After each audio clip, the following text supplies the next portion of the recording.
Bonjour les amis, j'espère que vous allez bien et que vous passez une belle journée. Aujourd'hui, j'avais vraiment envie de vous parler d'un livre qui m'a beaucoup touchée et que je trouve incroyable. Vous l'avez sûrement déjà entendu, c'est How to Win Friends and Influence People, ou en français, Comment se faire des amis et influencer les autres, écrit par Dale Carnegie. Pour être honnête avec vous, c'est un livre que beaucoup de gens considèrent comme le meilleur dans son domaine et je comprends pourquoi. Ce n'est pas juste un livre que tu lis puis tu passes à autre chose. C'est un livre qui te fait réfléchir sur toi-même, sur la façon dont tu parles aux autres, comment tu réagis et même comment tu te comportes dans les situations de tous les jours. Ce qui m'a marqué avant même d'entrer dans les détails, c'est que même des personnes qui n'aiment pas lire ou qui ne lisent jamais ont dit que ce livre a changé quelque chose dans leur vie. Et je pense que si un livre arrive à toucher autant de monde, c'est qu'il y a quelque chose de vraiment spécial dedans. Alors aujourd'hui, j'ai envie de vous raconter son histoire, comment il a été écrit, pourquoi il est aussi puissant et surtout le premier principe essentiel que l'auteur partage pour mieux comprendre les relations humaines.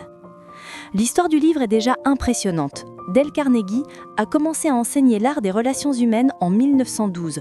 Oui, ça fait plus de 100 ans. Et il ne donnait pas ses cours à une catégorie précise de personnes. Non, c'était ouvert à tout le monde. Les parents, les employés, les commerçants, les gens qui voulaient améliorer leur communication au travail ou même juste dans leur vie quotidienne.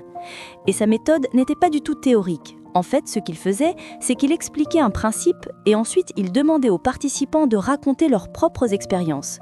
Du coup, les cours étaient vivants, interactifs, tout le monde se sentait impliqué. Et c'est ça qui rendait son approche différente. Ce n'était pas un professeur qui parle pendant 2 heures, c'était une vraie conversation avec des gens de toutes sortes.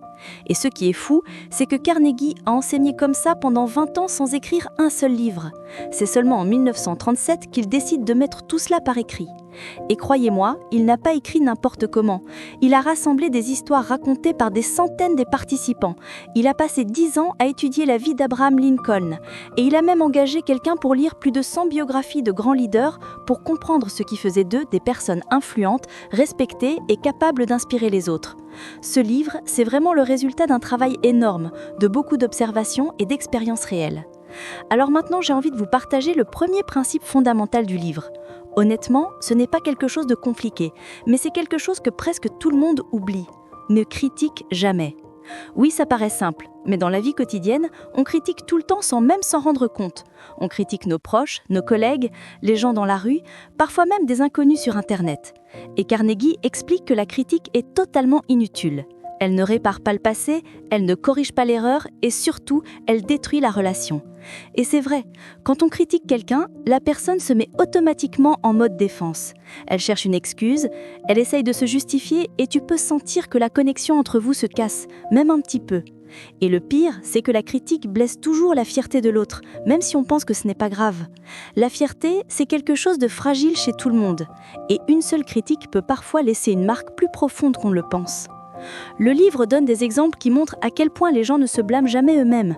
Même des criminels célèbres comme Crowley ou Alphonse Gabriel Capone se voyaient comme de bons hommes dans leur propre tête. Ils étaient convaincus qu'ils faisaient du bien ou qu'ils avaient un bon cœur. Et si même des criminels pensent comme ça, imaginez les gens normaux. Personne ne se lève le matin en disant « je suis une mauvaise personne ». Personne. Et c'est pour ça qu'on ne gagne rien à critiquer quelqu'un. Il va chercher à se défendre parce que personne n'aime penser qu'il est en tort. Il y a aussi une histoire qui m'a beaucoup touchée, celle d'Abraham Lincoln. Durant la guerre civile, Lincoln était très frustré par un général qui avait manqué une énorme occasion de mettre fin à la guerre. Lincoln a écrit une lettre très dure, vraiment sévère, mais il ne l'a jamais envoyée. Pourquoi ? Parce qu'il a compris que c'était facile de critiquer depuis son bureau, loin du danger. Lui, il était assis au calme, alors que le général, lui, était sur le terrain, entouré de sang, de peur et de cris. Cette prise de conscience lui a montré que la critique est souvent injuste parce qu'on ne voit pas tout ce que l'autre vit. Quand il était plus jeune, Lincoln avait écrit un texte moqueur sur un politicien et ça l'a presque mené à un duel.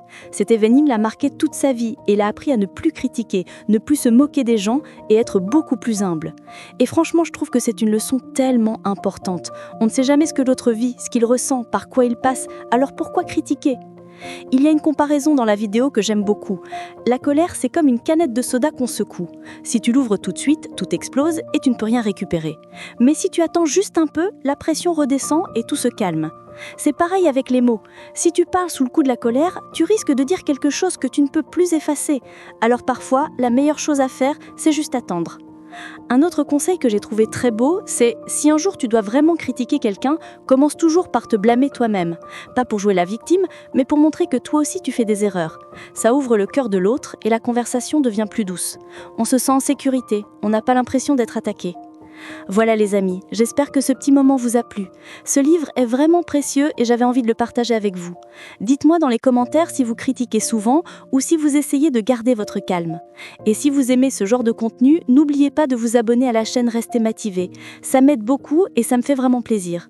Je vous aime tous et on se retrouve très bientôt pour la suite.